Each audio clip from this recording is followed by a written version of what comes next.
Hello everyone. So guys, एक बहुत he waited class थी जो मुझे करना था वन बाय वन करके। आज हम मैकेनिक्स का करेंगे। मैकेनिक्स का हम लोग आज ये डिस्कस करने की कोशिश करेंगे कि आपको क्या क्या पढ़ना चाहिए। पढ़ना तो देखो, पहले शब्दों में आप ये समझ जाओ कि पढ़ना सब कुछ है, बट क्या क्या इंपॉर्टेंट पोर्शन है या फिर कैसे आप पढ़ सकते हो उसकी बात अपन हम करते हैं। अब जैसे मान के चलो, मैकेनिक्स में हम लोग पहले चैप्टर्स लिखते हैं कि और एक बात पहले मैं ये बोल दूं कि जैसे कुछ लोग बोलते हैं कि सर पहले इलेक्ट्रोस्टैटिक्स कर लें, कुछ पहले हम मॉडर्न फिजिक्स कर लें, क्या उधर इंपॉर्टेंट है, क्वेश्चन ज़्यादा आते हैं। तो देखो, क्वेश्चन तो मैकेनिक्स से भी आते हैं। अब बात आती है कि यार मैकेनिक्स करने का फायदा ये होता है कि मैकेनिक्स ABCD है फिजिक्स का, है ना। तो मतलब आपको जितना भी कॉन्सेप्ट बेसिक होगा, आप इस पे इक्वेशन ऑफ मोशन पढ़ लोगे, डायमेंशनल एनालिसिस पढ़ लोगे, न्यूटन लॉ ऑफ मोशन पढ़ लोगे, तो आपको आगे भी हेल्प करेगा इलेक्ट्रोस्टैटिक्स वगैरह में भी, राइट, समझने में। तो अपन लोग एक काम करते हैं, वन बाय वन करके देखते हैं कि बेसिकली मैकेनिक्स में कौन कौन से चैप्टर आते हैं, राइट। तो सबसे पहला जो चैप्टर आता है वो आपका आता है यूनिट्स, है ना, unit dimensions and error analysis. तो अब बात ये समझना है यहाँ पे कि बहुत सारे लोग यूनिट डायमेंशन तो पढ़ लेते हैं बट एरर एनालिसिस को मिस कर जाते हैं। और आपको बता दूं, मैं पिछली बार भी क्वेश्चन एरर एनालिसिस से आया था, है ना। आप लोग के रिस्पांस के ऊपर गाइस, देखो बहुत ऑनेस्टली बता रहा हूँ, आपके रिस्पांस के ऊपर डिपेंड करेगा। अदरवाइज आई ट्राई कि मैं क्लास भी ले लूँ, अगर आपका रिस्पांस जैसा होगा वैसा हम करेंगे। बट हम डिस्कशन अभी करते हैं, आगे की बातें बाद में। तो देख रहे हो, लाइट जलाना पड़ रहा है, चेहरे पे लाइट कम आ रही है, बट कोई फर्क नहीं पड़ता, बंद करते हैं यार। कौन सा मैं कलुआ सा दिखूंगा तो कौन सा आप भाग जाओगे, पढ़ना होगा तो पढ़ोगे ही, है ना। चलो, तो अब मैं कहता हूँ यूनिट डायमेंशन, पहले हम लोग चैप्टर का नाम लिख लेते हैं। फिर सेकंड आता है आपके पास में वेक्टर्स, को मैथ में पढ़ लेना, है ना, वेक्टर मैथ पढ़ लेना। आएगा काइनेमेटिक्स, है ना, काइनेमेटिक्स। काइनेमेटिक्स के बाद नेक्स्ट कॉन्सेप्ट जो आपका आएगा वो आएगा मोशन इन अ प्लेन, है ना। मोशन काइनेमेटिक्स मतलब मैं मोशन इन 1D की बात कर रहा हूँ, मोशन इन अ प्लेन की बात कर रहा हूँ यहाँ पे। मोशन इन अ प्लेन में दो चीज़ें, uniform circular motion, uniform circular motion and plus projectile motion. देखो मुझे याद आता जा रहा है कि आपको मैं अभी तब बताता हूँ ध्यान से। प्रोजेक्टाइल मोशन, उसके बाद में आप पढ़ोगे Newton's laws of motion, Newton's laws of motion, है ना। फिर आप पढ़ोगे क्या, कंजर्वेशन ऑफ एनर्जी और सेंटर ऑफ मास, राइट। मैं बोल देता हूं conservation of energy plus centre of mass plus rotational motion, rotational physics. तो अब देखो, देखा जाए तो यार ये तो बहुत इतनी बड़ी, इतना बड़ा चीज मैंने लिख दिया हूं यहाँ पे, जिसको कवर करने में तो बहुत टाइम लगता है। आपको थोड़ा सा स्मार्टली पढ़ना है, राइट। ऐसा नहीं कि मतलब जितना लिख दिया है उसको आप एकदम रख गए बुक में और उसको छानने लग गए एक तरफ से। आपको करना क्या है, देखो मैं बात करता हूँ यूनिट्स की, है ना। मैं बात करता हूँ यूनिट्स की पहले। तो यूनिट्स में क्या होगा कि जैसे मान लो आपने कहा कि यूनिट डायमेंशन में आप तो फंडामेंटल यूनिट्स पढ़ोगे, डेराइव्ड यूनिट्स पढ़ोगे, है ना। आप उसके बाद एक बात और बताऊं मैं, जैसे एक होता है कि आपके पास एक यूनिट है, जैसे आपको बोला गया कि मान लो एक यूनिट है, एक क्वांटिटी है, आपको नहीं पता है कि सपोज वो एक्स क्वांटिटी है। अब आपको बोल देगा कि ये एक्स क्वांटिटी जो है ये फोर्स पे डिपेंड करती है ना, फोर्स पे डिपेंड करती है, मास पे डिपेंड करती है, एक्सेलरेशन पे डिपेंड करती है। तो आपको बेसिकली या इस पे डिपेंड करती है, तो आपको इसके रिलेटेड एक क्वेश्चंस बनते हैं कि जैसे आपने बोला कि मैं एग्जैक्ट क्वेश्चन तो भूल रहा हूं, बट जैसे मान लो आपको बोल दिया गया, तो बेसिकली आपको उस क्वांटिटी को फोर्स, मास और एक्सेलरेशन के टर्म्स में एक्सप्रेस करना होगा। या फिर एक क्वेश्चन इस तरह का आता है कि आपको बोल दिया गया कि यूनिट, मतलब वो एक फॉर्मूला मैं बताना चाहता हूँ, N1U1 इक्वल टू N1U2, आप जब पढ़ोगे तो आपको मिलेगा, राइट। तो यहां से आप इसको देख लोगे।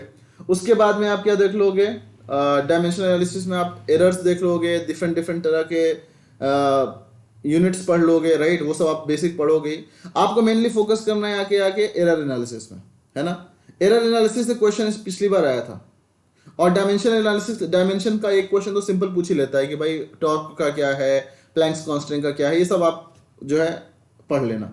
मैं ये नहीं कर रहा हूँ क्वेश्चन कहाँ से आएगा, बट ये सब आ सकते हैं, राइट, आते हैं अक्सर। एरर एनालिसिस में आप क्या देखोगे कि जैसे मान लो कि आपके पास एक क्वांटिटी है एक्स, उसका है कि इसका फॉर्मूला है Y square Z cube upon m की पावर 1/2। तो अगर हमने y में 1% की इंक्रीमेंट किया, z में 2% का इंक्रीमेंट किया, m में 3% का इंक्रीमेंट किया, तो परसेंटेज एरर क्या होगा x में, है ना। या फिर परसेंटेज एरर y में दिया है, परसेंटेज एरर z में किया है, x में दिया है। तो ये सब कैसे निकालना है, ये सब आप लोग को ध्यान से देख लेना है इन एरर एनालिसिस।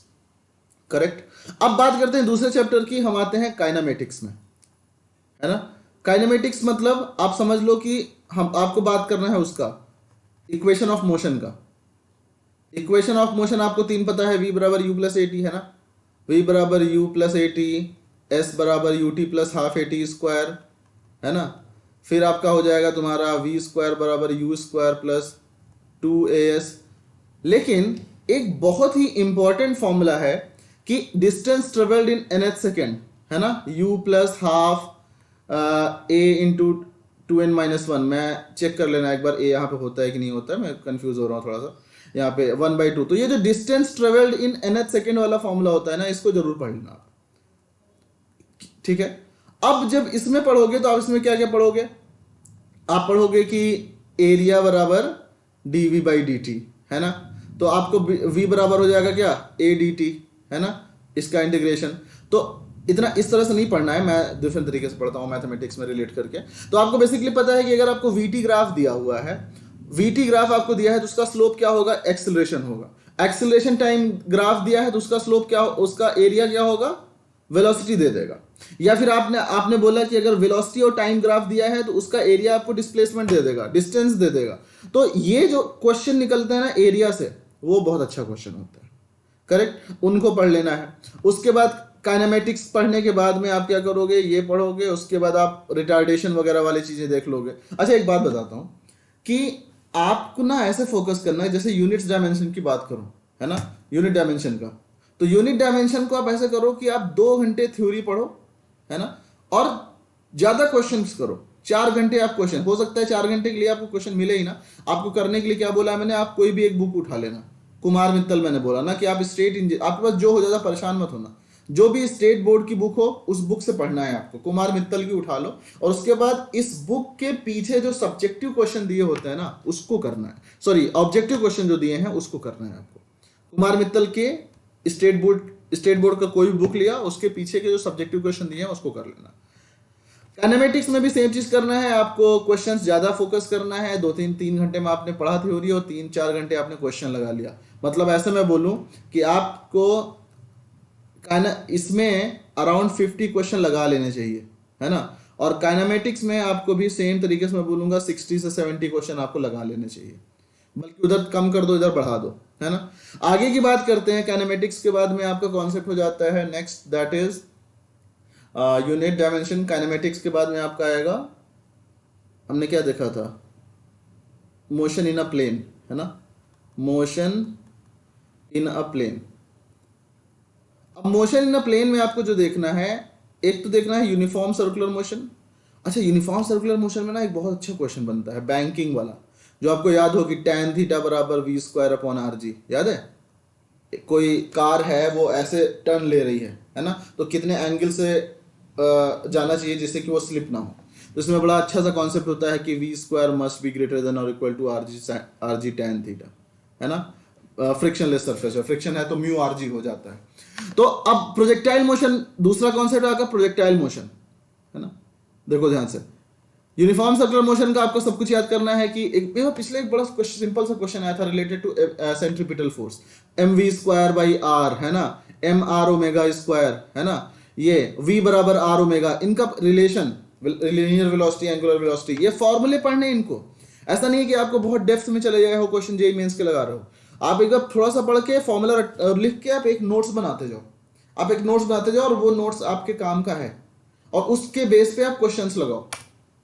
क्वेश्चन आप देखोगे कि बहुत टफ नहीं आता है, तो आप बहुत डेप्थ में मत जाना पढ़ने के लिए, आपने सब कुछ देख लो। उसके बाद नेक्स्ट आएगा प्रोजेक्टाइल मोशन। देखो ध्यान से, अब प्रोजेक्टाइल मोशन में फॉर्मूला सब रट्टा मार लो। पिछली बार एक क्वेश्चन सिंपल सा आया था, मैक्सिमम हाइट और टाइम ऑफ फ्लाइट का, रेंज का, है ना। रेंज क्या होता है, गलत होगा तो बताना, मैं ऐसे डायरेक्ट लिख रहा हूँ, unit square sine 2 theta upon g. Height का होता है u square sine square theta upon 2 g, शायद सही है ना। टी बराबर होता है तुम्हारा time of flight 2u sine theta upon g. U तुम्हारा जो है इनिशियल स्पीड ऑफ प्रोजेक्टाइल है, थीटा एंगल है जो भी है, range of light, time of light and maximum height का ये फॉर्मूला, इस पे से आपके क्वेश्चंस बन जाते हैं, राइट। तो बहुत ज़्यादा डेप्थ में मत जाना कि आप पता चला आप चले गए टिल्टेड वाले प्रोजेक्टाइल में पढ़ने चले गए, वो सब तब पढ़ना जब ये सब पूरा एक बार खत्म कर लेना। पहले एक बार बेसिक बेसिक खत्म कर लो, बेसिक ही क्वेश्चन आते हैं यहाँ पे। आगे बात करते हैं मोशन इन अ प्लेन के बाद में हमारा है Newton's laws of motion. Newton's laws of motion में मेनली इंपॉर्टेंट आपका आ जाएगा फ्रिक्शन, एफबीडी, मतलब कि एफबीडी नहीं बोलूंगा, मैं बोलूंगा ब्लॉक डायग्राम की ज्यादा क्वेश्चन मत करना। अच्छा एक बात बता दूं, यहाँ पे ना आप इसके प्रोजेक्टाइल मोशन के बेस पे आप 20 से 25 क्वेश्चन कर लेना, इसके बेस पे आप 20 से 25 क्वेश्चन कर लेना, 2-3 घंटे इसको दे देना लगाने के लिए, है ना। थ्योरी बहुत डेप्थ में नहीं पढ़ना है, लेकिन पढ़ना है। न्यूटन्स लॉज ऑफ में ब्लॉक डायग्राम का पढ़ लेना, है ना, पुली का पढ़ लेना, बस बहुत डेप्थ में नहीं। वो बंदर जो चढ़ता है इधर से उतरता है उधर से नहीं, सिंपल सिंपल जो पुली के क्वेश्चंस होते हैं। पिछली बार आया भी था तो एक बहुत बेसिक सा था कि ऐसे पुली दिया था, यहाँ पे मास दिया हुआ था, यहाँ पे आपने इधर बस एक ही पुली का था, कॉम्बिनेशन ऑफ पुलिस का क्वेश्चन ही नहीं था कि ये इधर, मुझे याद नहीं एग्जैक्ट क्वेश्चन, बस इसके बेस पे सिंपल सा क्वेश्चन आया हुआ था। तो ये पुली का पढ़ लेना, ठीक है। अब बात करते हैं अपन लोग फ्रिक्शन के, स्टैटिक फ्रिक्शन, काइनेटिक फ्रिक्शन के कॉन्सेप्ट पढ़ लेना बेसिकली, राइट।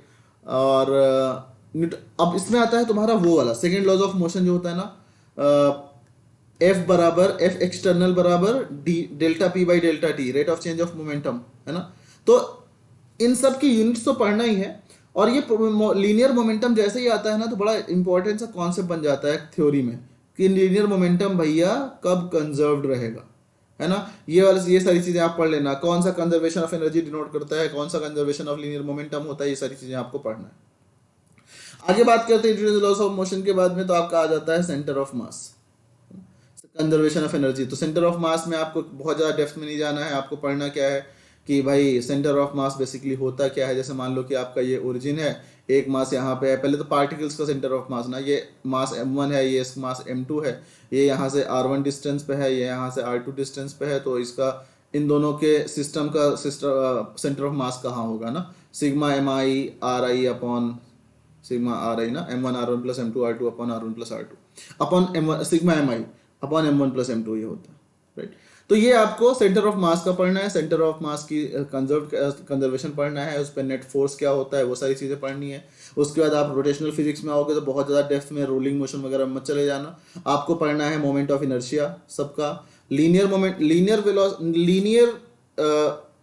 कहते हो ना लीनियर वेलोसिटी और एंगुलर वेलोसिटी, तो जो इनके बीच में जो रिलेशन होता है ना, related to linear motion and angular motion का जो रिलेशन होता है, लाइक मास का जो काम करेगा वो अगर मैं लीनियर मोशन की बात करूं और रोटेशनल मोशन की बात करूं, तो जो mass is analogous to inertia, है ना, speed velocity is analogous to angular speed, angular क्या बोलते हैं इसको, एंगुलर स्पीड, है ना।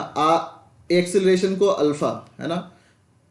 linear momentum p will be denoted either with angular momentum l, right। Kinetic energy mv square, अब समझ लो क्या होगा, m की जगह पे रख दो i ओमेगा स्क्वायर, राइट। तो ये सब क्या होता है, ये कंजर्वेशन कैसे होता है, j बराबर i ओमेगा होता है, लीनियर मोमेंटम बराबर सॉरी j भी लिखते हैं और l भी लिखते हैं रोटेशन एंगुलर मोमेंटम को, तो एंगुलर मोमेंटम कंजर्व कब रहता है, ये सब चीजें देखना है। तो देखो आप सोचो कि सर बहुत तेजी तेजी भाग गए, नहीं करना है, आपको बहुत डेप्थ में नहीं जाना है। अब सोचो कि आपने क्या किया कि पहले वाले यूनिट डायमेंशन में आपने एरर एनालिसिस मिला के आपने लगाए यहाँ से 50 क्वेश्चन, काइनेमेटिक्स में आपने लगा लिए सेफ शॉट के लिए 60 से 80 क्वेश्चन, है ना, जिसमें कि थ्योरी वाले क्वेश्चन भी होंगे और वो भी होंगे। उसके बाद नेक्स्ट आप आते हो काइनेमेटिक्स के बाद में मोशन इन अ प्लेन, मतलब कि UCM, uniform circular motion, projectile motion, इसमें आप 60 से 80 क्वेश्चन लगा लोगे इसमें भी, राइट। तो मैं कहूँगा दोनों यहाँ लगा लो, इतने लगा लो, लास्ट में जितने भी क्वेश्चन होंगे लगा लेना, 60 से 80 जरूरी भी नहीं है, आप थोड़ा कम भी कर सकते हो। कुल मिला के मतलब है यहाँ आप 2 घंटे 2 क्वेश्चन लगाने के लिए, यहाँ पे आप 3 घंटे 2 क्वेश्चन लगाने के लिए, यहाँ पे भी आप 3 घंटे का टाइम 2 क्वेश्चन लगाने के लिए। फिर आता है न्यूटन्स लॉज ऑफ मोशन, यहाँ पे भी आप 3 घंटे का टाइम 2 क्वेश्चन लगाने के लिए, 40-50 क्वेश्चन जितने भी लगते हैं, है ना। अब ऐसा नहीं है कि 3 घंटे में आप 2 ही क्वेश्चन लगा रहे हो ना मोबाइल पे गेम खेलते हुए, ऐसा नहीं, मतलब कि आप 40-50 क्वेश्चन लगाओ। फिर उसके बाद आपका आएगा सेंटर ऑफ मास में बहुत ज़्यादा क्वेश्चन नहीं लगाना है, यहाँ थ्योरी पे फोकस करना है ना, यहाँ थ्योरी फोकस करना है। उसके बाद आपका आएगा रोटेशनल मोशन। यहाँ पे भी आप वो देख लेना परपेंडिकुलर थ्योरम, और वो भूल गया हम बताने के लिए, परपेंडिकुलर थ्योरम और पैरेलल थ्योरम। और रोटेशनल में आपको क्वेश्चन लगाने के से सबके मोमेंट ऑफ इनर्शिया याद कर लो, है ना, वो सब चीज़ें याद करके आप यहाँ पे भी बहुत ज़्यादा थ्योरी थ्योरी कम करोगे, 30-20 क्वेश्चन लगा लोगे तो भी बहुत है। और उसके बाद आप जो है उससे वो अलग लगा लेना, जैसे कि वी स्क्वायर बराबर यू स्क्वायर प्लस 2as होता है, तो यहाँ होता है ओमेगा स्क्वायर बराबर omega naught square plus 2 alpha theta, है ना, जो डिस्प्लेसमेंट होता है वो एंगुलर डिस्प्लेसमेंट के इक्वल हो जाता है। तो ये चीजें आपको डिस्कस करना है मैकेनिक्स में, ये पढ़ो। और इसका टारगेट मैं आपको देता हूँ, मतलब ऐसे जब भी आप स्टार्ट करते हो, एक दिन इसको ले लो, 2 दिन इसको ले लो, 3 दिन इसको ले लो, चौथा दिन इसको ले लो, पांचवा दिन इसको ले लो, छठवा दिन इसको ले लो। इन 6 को पढ़ो अच्छे से, समझ लो। 6 दिन में इनको पढ़ो। मान लो आपने एक दिन में 4-4, 5-5 घंटे दिए फिजिक्स में, मैंने बोला था फिजिक्स के कंपेरिजन में मैथ ज़्यादा टाइम लेगा। लेट से आप 4-4, 5-5 घंटे टाइम देते हो इसके लिए। अब आपको करना क्या है कि आपका 7वां दिन जो बचेगा ना, आप डेडिकेट कर देना अच्छे से। जब पढ़ते जाओगे, जब ये पढ़ते जाओगे ना, तो इसमें आप फॉर्मूला शीट बनाते जाओ, है ना, फॉर्मूला शीट बनाते जाओ। इसका भी आप फॉर्मूला शीट बनाते जाओ, है ना, फॉर्मूला शीट बनाते जाओ। इसका भी आप फॉर्मूला शीट बनाते जाओ। जो 7वां दिन आएगा ना, उसमें सारे फॉर्मूलों को कम से कम रट्टा मार जाना बहुत अच्छे तरीके से, अच्छे से। जो आपने शॉर्ट नोट्स बनाना है फॉर्मूला पर शॉर्ट नोट्स, राइट। तो जो आपका फॉर्मूला शॉर्ट नोट्स है ना, वो 7वें दिन आप उसको खूब अच्छे से कहते हैं ना घोल के पी जाना। क्योंकि क्वेश्चन आप रिवीजन का टेक्निक मैं बताऊंगा, बट अभी आप इसको अच्छे से बनाओ। इसको आप टारगेट ले चलो, एक वीक, 7 दिन में नहीं हुआ चलो बहुत ज़्यादा आप करते हो, चलो इसको 7 से 8 से 9 दिन ले लो, बट इससे ज़्यादा दिन मत लेना। 7-8 दिन के अंदर इसको खत्म करने की कोशिश करो मैकेनिक्स को। ऐसा नहीं है कि आप इसके लिए बैठ गए हो 1 महीना पढ़ने के लिए, करेक्ट।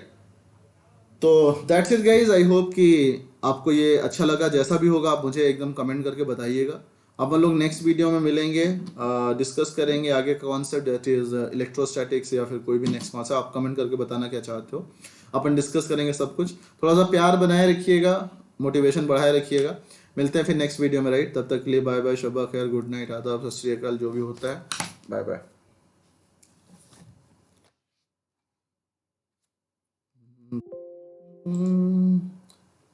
हम भुला ना सके